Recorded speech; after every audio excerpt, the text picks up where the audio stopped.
A very lovely good morning to all of you. Today we will do 11th class English Hornbill chapter 1 The Portrait of a Lady question answer. So let's start with us and please pause the videos to write the question answers.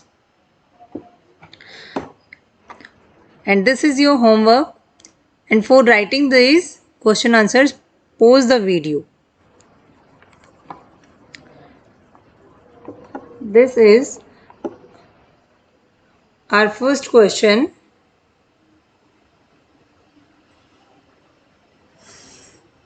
One second. What does Khushwant Singh describe in the portrait of a lady? तो हम discuss कर चुके हैं बच्चों कि खुशवंत सिंह ने किस को डिस्क्राइब किया है. तो यहाँ पर आंसर आप लिखेंगे और याद करेंगे. ये यहाँ पर आंसर है कि उन्होंने अपने पेन पोर्ट्रेट दिया है अपनी बिलव्ड प्यारी दादी माँ का, और उन्होंने डिस्क्राइब किया है किस तरह का रिलेशनशिप दोनों के बीच में था और कैसे उनका बॉन्ड जो था आपस में वो टाइम के साथ, ईयर्स के साथ कैसे बदलता रहा. How could the grand mother be beautiful without being pretty. मतलब सुंदर नहीं होने, विदाउट बीइंग प्रिटी नहीं थी उनकी ग्रैंड मदर, फिर भी वो कैसे ब्यूटीफुल थी. तो यहाँ पर आंसर में आप देख सकते हैं वो फिजिकल अट्रैक्टिव वुमेन नहीं थी, लेकिन she reflected a divine beauty from within. She was symbol of peace, serenity, contentment, noble virtues. Her noble virtues gave her spiritual beauty. Means physically she was not beautiful, but divinely she was beautiful. What was the turning point of their friendship? अब जो खुशवंत सिंह और उनकी दादी माँ के बारे की जो फ्रेंडशिप थी उसके बीच में क्या टर्निंग पॉइंट आया. जब वो शिफ्ट हुए इस सिटी में तो तब टर्निंग पॉइंट आया था. हमने चैप्टर में इसको अच्छी तरह से हम समझ चुके हैं, तो आप इस क्वेश्चन को रीड कर लीजिएगा, आपको समझ में आ जाएगा. What option did the grand mother form of the English school in city. क्या ओपिनियन, सॉरी ऑप्शन बोला मैंने इसको, sorry it is wrong. What opinion did the grand mother form. क्या ओपिनियन बनाया था दादी माँ ने इंग्लिश स्कूल्स के लिए. जो शहर में इंग्लिश स्कूल्स थे उन्हें लगता था कि इंग्लिश जो स्कूल्स हैं वो पहली बात तो दादी माँ बिल्कुल पसंद नहीं करती थी. वो सैड थी कि उसमें कुछ पढ़ाया ही नहीं जाता भगवान के बारे में, स्क्रिप्चर्स के बारे में, होली बुक्स के बारे में, और वो इंटरेस्टेड नहीं थी बिल्कुल भी साइंस में, और म्यूज़िक लेसन से तो उसे बड़ी हेट थी, बहुत ज़्यादा हेट करती थी वो. क्वेश्चन नंबर 5 क्या है हमारा. The way in which the sparrow express their sorrow when the grandmother died. जब दादी माँ मरी तो किस प्रकार से जो स्पैरोज थी वो कैसे अपना सोरो एक्सप्रेस करती हैं. तो बहुत सारी हजारों स्पैरोज जो हैं चुपचाप वहाँ कर साइलेंटली बैठ जाती हैं डेड बॉडी के चारों तरफ. ऑथर की ग्रैंड मदर की जो डेड बॉडी थी उसके चारों तरफ बैठ जाती हैं. कोई चिरपिंग नहीं है, कुछ भी, बिल्कुल वो खाती पीती नहीं है और उठ के चली जाती हैं.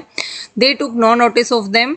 और ग्रैंड मदर का जो कॉर्पस होता है बेटा डेड बॉडी, जब वो लेके जाई जाती है उनकी डेड बॉडी तो वो भी उड़ जाती हैं. और इस प्रकार से जो स्पैरोज हैं वो एक्सप्रेस करती हैं उनके सोरो को. अब हमारे long answer type question answers हैं और इसमें आप 2 ही लर्न कर लेंगे, that will be enough for you. पहला है कि ऑथर की ग्रैंड मदर एक रिलीजियस पर्सन थी. किस प्रकार से डिफरेंट वेज में हमें इस बात के बारे में पता चलता है. तो वो चैंटिंग करती रहती थी, वो बिल्कुल चुपचाप रहती थी, भजन कीर्तन करती रहती थी, फिर चिड़ियाओं को खाना खिलाती थी. भगवान और स्क्रिप्चर्स के बारे में टीचिंग नहीं हो रही है इसके बारे में वो काफ़ी होप रखती थी कि इस भाई स्कूल में ये सब चीज़ें पढ़ाई जानी चाहिए, इसके बारे में चिंता होती थी उसे. और वो सारा दिन अपना स्पिनिंग व्हील घुमाती रहती थी और उनसे घुमाते घुमाते प्रेयर्स रिसाइट करती रहती थी. सिर्फ मरने वाले दिन ही उन्होंने एक बार प्रेयर्स को भूला था, जब वो डेथ के पास काफ़ी एक्साइटेड थी. और फिर अपनी जो है वो मतलब सारा दिन अपनी बीड्स को घुमाती रहती थी, beads of her rosary till her last breath. तो इस प्रकार से अपनी अंतिम सांस तक उन्होंने भगवान के भजन में लगा लिया. इसके बाद दूसरा क्वेश्चन है कि बेटा उनके रिलेशनशिप कैसे चेंज हो रहे थे ऑथर और ग्रैंड मदर के, या टाइम टू टाइम कैसे चेंज हुए, बचपन में उनके कैसे थे, फिर वो शहर में आ गए तो कैसे हुए, फिर जो ऑथर हैं खुशवंत सिंह हैं वो दूसरे देश में चले गए, दूसरी जगह पे चले गए पढ़ने के लिए और हायर स्टडीज़ के लिए, तब क्या हुआ. तो यही सब चीज़ें इस क्वेश्चन के आंसर में आपको लिखनी है. अब इसके बाद करेक्टर स्केच आप इसका बहुत अच्छे से याद करेंगे।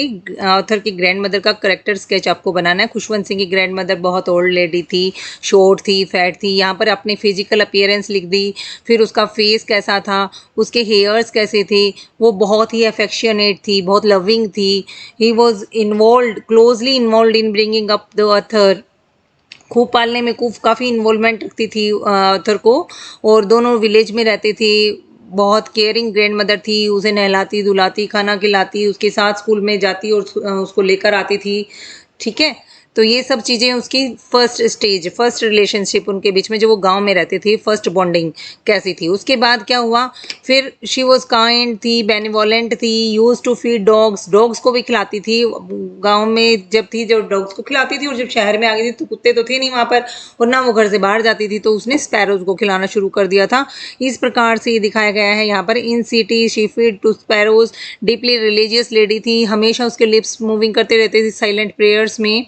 और वो जो है, she was always telling the beads of her rosary, और वो टेम्पल में जाती थी, स्क्रिप्चर्स पढ़ती थी। तो इन सब बातों से पता चलता है कि वो कैसी मतलब बेनिवोलेंट और काइंड भी थी, और रिलीजियस भी थी। उसके बाद स्ट्रॉन्ग वुमेन, कौन से वर्ड दिखाते हैं मेरे, स्ट्रॉन्ग वुमेन हमारे चैप्टर में पता चलता है कि वो स्ट्रॉन्ग वुमेन थी, उसके स्ट्रॉन्ग बिलीव्स थे। ऑल्दो वो बहुत ज़्यादा फॉर्मली एजुकेटेड नहीं थी, लेकिन सीरियस थी अबाउट द ऑथर एजुकेशन। उस वो एडजस्ट मतलब she could not adjust herself to the western view of life.